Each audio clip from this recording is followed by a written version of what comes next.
All right, guys, so we are going to skip 11, 12, and 13, all of these, because essentially those are set up a particular way. We will call those compound inequalities,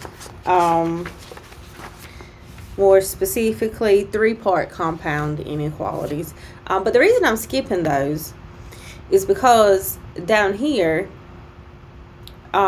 we have what's called absolute value inequalities. And to solve those, we have to rewrite these absolute value inequalities so that they look like these three-part compound inequalities, okay?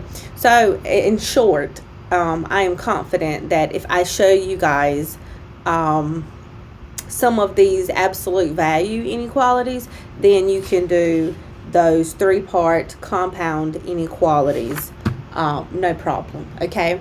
So let's jump down to these.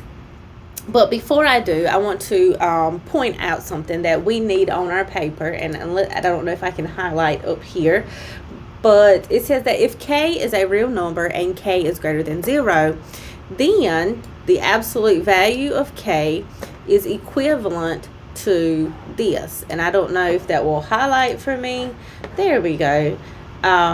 So we need to remember that we are going to use that to rewrite these inequalities and then solve them. Okay, so using that, let's jump down and maybe look at number 14, since we have that there in front of us. So number 14, let me change my screen here. Number 14, we have, let's see where I am. So if I put 14 beginning here, let's bring this down just a bit. It's asking us to solve the absolute value of 2x plus 3 is less than 5. Now, I like to write these notes down so I do not forget that anything that is in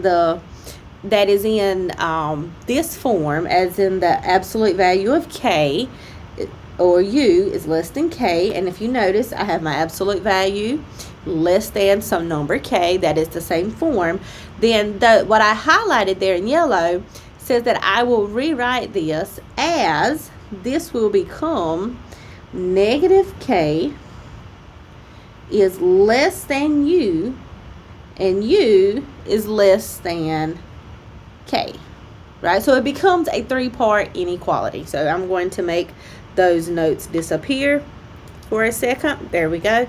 So using this little guide that I have, let's rewrite this inequality. So this will become, notice k, I have negative k and positive k. So in this case, my k is 5. So I will have a negative 5 is less than my u. In this case, my u is that 2x plus 3, and then that is going to be less than 5. Okay, so if I'm looking at this, I don't see this in our notes anywhere, but for me, this is what we refer to as those and inequalities, okay? And you can solve these leaving them in this form. We don't necessarily need to split these up. We just have to remember that what I do here, I don't just have I don't just have two sides. I really have 3 places here. I just need to remember that what I do to one side, I have to do to all 3 pieces, right? So in this case, what I mean is that I don't have my x isolated here in the middle just yet. I need to isolate that variable. And so to do that, what I would need to do is subtract that 3 and then divide by 2. So to subtract by 3 means to subtract here.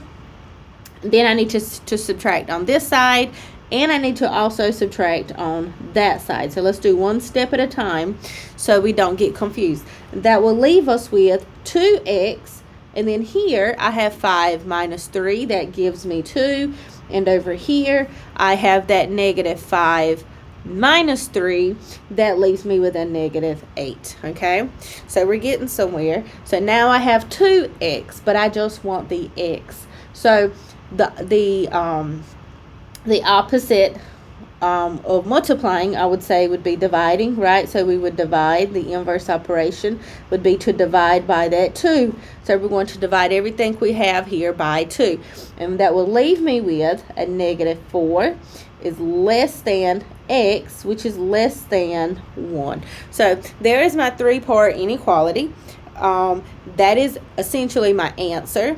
So it's asking me, if you remember, we want our set notation. So in set notation, this would look like negative 4 is less than x, which is less than 1.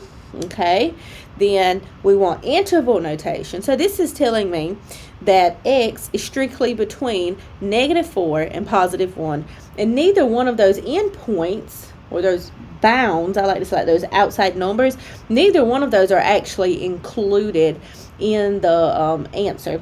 So I would my answer would have parentheses on the ends, because the ends are not actually part of the solution set, right? Negative 4 and 1 is not actually part of the answer.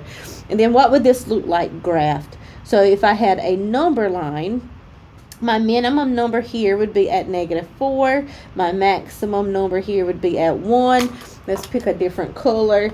You're going to put parentheses because we're not including those endpoints. And then we would shade everything in between.